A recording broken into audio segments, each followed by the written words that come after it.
അന്നദാനം മഹാദാനം എന്നാണ് അല്ലേ? ഒരു ക്ഷേത്രത്തിലെ ഉത്സവ സമയത്ത് ആ ക്ഷേത്രത്തിൽ അന്നദാനമുണ്ട് എങ്കിൽ അത് ആ ക്ഷേത്രത്തിലെ മൂർത്തിയുടെ പ്രസാദമായിട്ടാണ് കാണുന്നത്. ഞങ്ങൾ നിൽക്കുന്നത് കരിക്കകം അമ്പലത്തിലാണ്. ഇവിടെ 1500 പേർക്ക് ഒരു സമയത്ത് ഇരിക്കാൻ പറ്റുന്ന ഏറ്റവും വലിയ അന്നദാനപ്പുരയാണ്. ഇവിടെ അടുത്ത പന്തിക്കുള്ള ഭക്ഷണം വിളമ്പുകയാണ്, അതിനുള്ള ഒരുക്കങ്ങളാണ് നടക്കുന്നത്. ശരിക്കും ഇത്രയും ഒരേ സമയത്ത് ഇത്രയും പേരെ ഉൾക്കൊള്ളാൻ സാധിക്കുന്ന ഒരു അന്നദാനപ്പുര കേരളത്തിൽ ഉണ്ടോ എന്ന് തന്നെ സംശയമാണ്. എല്ലാ വിഭവ സമൃദ്ധമായിട്ടുള്ള ഉച്ചയൂണാണ് ഇന്ന് ഇവിടെ ഒരുക്കിയിരിക്കുന്നത്. നമുക്ക് ഇലകളിൽ എല്ലാ വിഭവങ്ങളും കാണാം. അവിയലുണ്ട്, അതുപോലെ തന്നെ തോരനുണ്ട്, തൊടുകറികളുണ്ട്, പഴമുണ്ട്, ഉപ്പേരിയുണ്ട്, ശർക്കര വരട്ടിയുണ്ട്, പിന്നെ വട കൂട്ടിയിട്ടുള്ള ഒരു കറിയുണ്ട്. അങ്ങനെ സ്പെഷ്യലായിട്ടുള്ള ഒരുപാട് വിഭവങ്ങളാണ് ഇന്നിവിടെ അന്നദാനത്തിനായി ഒരുക്കിയിരിക്കുന്നത്. ശരിക്കും അതിനുവേണ്ടി കയ്യും മെയ്യും മറന്നു നിൽക്കുന്ന ഒരുപാട് ചെറുപ്പക്കാരെയും അതുപോലെ തന്നെ എല്ലാ ഏജ് ഗ്രൂപ്പിൽപ്പെട്ടവരെ ഇവിടെ കാണാം. ഇത് ദേവിക്ക് വേണ്ടിയിട്ടുള്ള ഒരു സമർപ്പണമായിട്ട് തന്നെയാണ് ഇവിടെ ഇവർ ചെയ്യുന്നത്. ചെറിയ പ്രായത്തിലുള്ള കുട്ടികൾ മുതൽ, അതായത് അവർക്ക് സാധിക്കുന്ന ചിലപ്പോൾ ഒരു വെള്ളം കൊണ്ടു കൊടുക്കാനാണെങ്കിൽ അത്, പപ്പടം വിളമ്പാനാണെങ്കിൽ അത്, ചെറിയ പ്രായത്തിലുള്ള കുട്ടികൾ മുതലേ വലിയ വലിയ ആൾക്കാർ വരെ ഇവിടെ ഭക്ഷണം വിളമ്പാൻ നിൽക്കുന്നുണ്ട്. നല്ല എനർജി ആയിട്ടാണ് അവർ ഭക്ഷണം വിളമ്പാൻ നിൽക്കുന്നത്. എന്തായാലും ഈ അന്നദാനപ്പുരയുടെ ആ ഒരു പ്രത്യേകതകൾ അതെന്തൊക്കെയാണെന്ന് നമുക്ക് ഇവിടെയുള്ള ഇതിൻ്റെ അടുത്ത ആൾക്കാരോട് തന്നെ ചോദിച്ച് മനസ്സിലാക്കാം. ഈ വളരെ പുരാതനമായ ഈ ക്ഷേത്രത്തിൽ 40 വർഷത്തോളമായി അന്നദാന സദ്യ തുടർന്ന് വരികയാണ്. ഏകദേശം ഒരു 30,000 പേര് വരെ കഴിക്കുന്നുണ്ട്.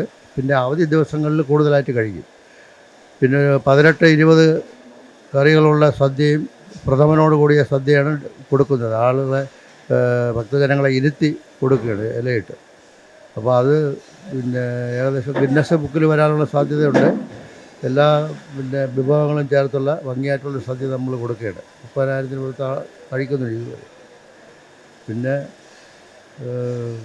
പല മറ്റ് ജില്ലകളിൽ നിന്നും മറ്റ് സ്റ്റേറ്റുകളിൽ നിന്നും തമിഴ്നാട്, ആന്ധ്ര, അവിടുന്ന് എല്ലാം ടൂറിസ്റ്റ് ബസ് നമ്മളെ സദ്യ കഴിക്കുന്നതിലേക്ക് വേണ്ടി വരുന്നുണ്ട്.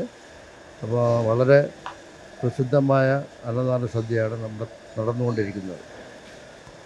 അതുകൊണ്ടാണ് ഞങ്ങൾ ഇത്രയും കാര്യങ്ങൾ ചെയ്തു വയ്ക്കുന്നത്. എല്ലാ ആളുകൾക്കും ഭക്ഷണം കൊടുക്കാൻ തന്നെയാണ് ഞങ്ങൾ 30,000 പേർക്ക് ദിവസം അന്നദാനം ഉണ്ടാക്കുന്നത്.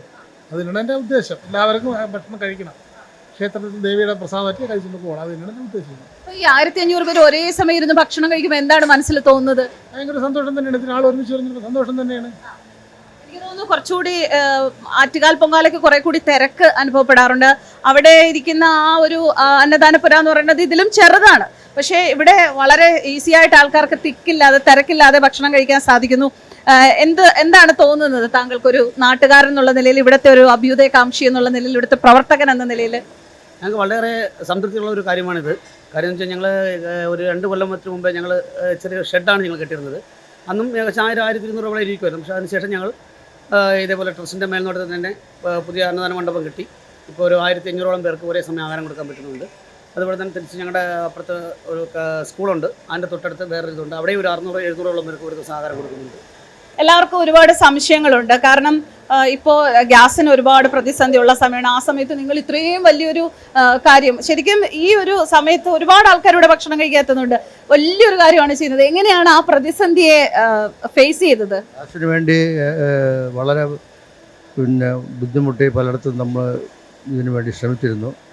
അവസാനം ഈ സർക്കാരിൻ്റെ ഇതിൽ തന്നെ ഇവർ ഇടപെട്ട് കാര്യങ്ങൾ ശരിയാക്കി തലേ ദിവസം 23-ാം തീയതി രാത്രി തന്നെ കണക്ഷൻ കിട്ടി. അതിനുവേണ്ടി ട്രസ്റ്റ് വളരെ ബുദ്ധിമുട്ടിയാണ് കൊണ്ടുവന്നത്. സിലിണ്ടറിൻ്റെ പ്രോബ്ലം വന്നപ്പോഴത്തേക്ക് ഇപ്പം ലൈൻ കണക്ഷൻ കിട്ടി. അതുകൊണ്ടാണ് നമ്മൾ വളരെ ഈ സദ്യ വിജയിച്ചു പോകുന്നത്. അന്നദാനപ്പുരയെക്കുറിച്ച്, കരിക്കകത്തെ അന്നദാനത്തെക്കുറിച്ച് ഒക്കെ വീഡിയോ എടുത്തതിന് ശേഷം പ്രസാദം കഴിക്കാനുള്ള അവസരം കിട്ടിയിരിക്കുകയാണ്. അവർ പറഞ്ഞു വീഡിയോ ഒക്കെ എടുക്കുന്നത് കൊള്ളാം, ഭക്ഷണം കഴിച്ചിട്ടേ പോകാവുള്ളത്. അങ്ങനെ സന്തോഷത്തോടെ ഭക്ഷണം കഴിക്കാൻ വന്നിരിക്കുകയാണ്. തോരനാണെന്ന് തോന്നുന്നു, പിന്നെ അവിയൽ, പിന്നെ എല്ലാ കറികളും ഉണ്ട്, തൊടുകറികളുണ്ട്, പപ്പടം, പഴം, എല്ലാ വിഭവങ്ങളുണ്ട്. ചോറ് വന്നിട്ടുണ്ട്. അപ്പോൾ സന്തോഷത്തോടെ 11 ഐറ്റമാണെന്നാണ് പറയുന്നത്. ഇന്ന് 4ാമത്തെ ദിവസം. അപ്പോൾ ഇനി 2 ദിവസം കൂടി ഉണ്ട്. ഓരോ ദിവസം ഓരോ ദിവസം ഓരോ പ്രഥമൻ. അങ്ങനെ വളരെ വിഭവസമൃദ്ധമായ ഒരു അന്നദാനം തന്നെയാണ് ഇവിടെ നടക്കുന്നത്. നമ്മൾ അമ്പലത്തിൽ തൊഴാൻ വരുമ്പോൾ അവിടെ തൊഴുക എന്നുള്ളത് മാത്രമല്ല, ഈ ഒരു പ്രസാദം കൂടി കിട്ടുമ്പോഴാണ് അത് പൂർണ്ണമാകുന്നതെന്നാണ് ഞാൻ വിശ്വസിക്കുന്നത്. നിങ്ങളും അങ്ങനെ തന്നെയായിരിക്കും. എന്തായാലും ഈ വിഭവസമൃദ്ധമായ ഈ ഭക്ഷണം കഴിക്കാൻ ഒരു അവസരം തന്ന കരിക്കകത്തമ്മയ്ക്ക് ആ ഒരു അനുഗ്രഹം കിട്ടിയതിൽ, ഞങ്ങൾക്ക് ആ ഒരു അനുഗ്രഹം കിട്ടിയതിൽ വളരെ സന്തോഷം. ഇവിടുത്തെ എല്ലാ ക്ഷേത്രം ട്രസ്റ്റിയുടെ ഭാരവാഹികളോടും ഞങ്ങൾ നന്ദി പറയുകയാണ്. എൻ്റെ കൂടെ ക്യാമറമാനും ഉണ്ട് ഭക്ഷണം കഴിക്കാൻ. ഈ സീറ്റ് അവനായിട്ട് ഒഴിച്ചിട്ടിരിക്കുകയാണ്. അപ്പോൾ വിപിൻ വന്ന് ഞങ്ങൾ ഒരുമിച്ച് ഭക്ഷണം കഴിക്കാൻ പോവുകയാണ്.